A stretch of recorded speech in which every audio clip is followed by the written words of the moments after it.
Hello, my name is Leslie, and I'm going to discuss Module 3, the racial identity theory. Uh, in reading the racial identity development theory introduced in Module 2, how does it help you to examine and understand your racial identity development? It helps me to explore my values and beliefs as an American man who happens to be African American, a Christian, a father, grandfather, a husband, a son, a brother, a university graduate. All of the other aspects that make up my identity. What informed your racial identity development? For me, going to an 50% all black, predominantly black high school, growing up in the all black community informed me of my racial identity.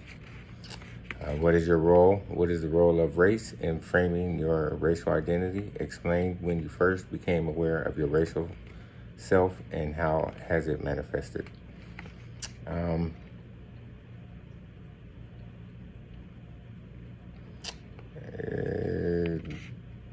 Let's see. The role has reinforced that I am different. I was different, rather. And I did not have the same opportunities as other ethnic groups, specifically those of white American race. My first time that I became racially, or when my racial self, when I became aware of my racial self, was I was in fifth grade, and I liked a white girl. And she informed me that we couldn't be boyfriend and girlfriends any longer because her sister teased her and called her a nigger lover. So she could not talk to me anymore. We couldn't be friends. And that was the first time that I experienced any type of racial difference. And that I knew that I was actually, there was a difference between white and black and other races. Describe a time in which you experienced and witnessed institutionalized racism that was influential in you becoming aware of racial disparities throughout society. Although I grew up in an all-black neighborhood, my views were very naive until the Rodney King beating. And when that happened, I saw that there was a big difference between white America and black America, and the different reactions that surfaced as a result of the beating. What really changed my outlook is when the officers were acquitted for that beating, and it was like a slap in the face to African Americans, especially to myself, of experiencing racial profiling and discrimination among the black community. Since I identified which of Erickson's social stage of development I was in, I was 21 years old at the time. I was in the young adult stage of development. This event made me very angry. It reinforced the stigma that African Americans were less than, and less than white Americans.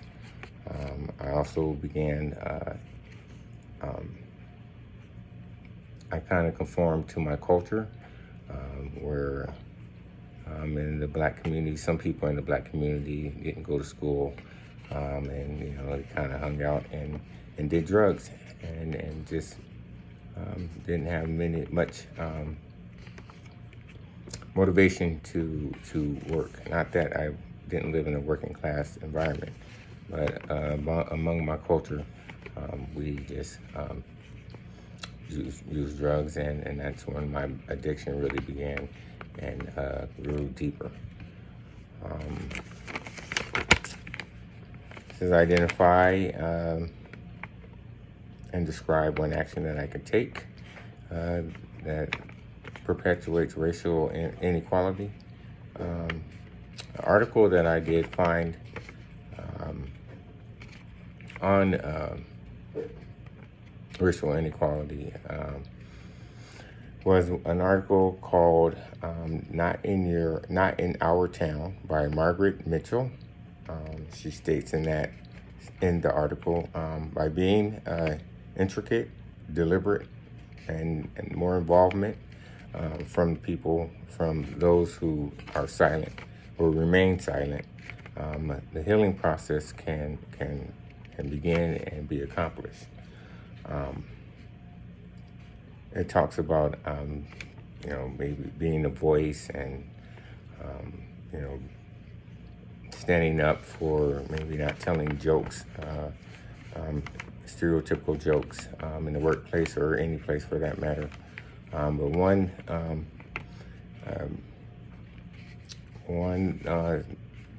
concept that she mentions is going to events where you are visibly the minority.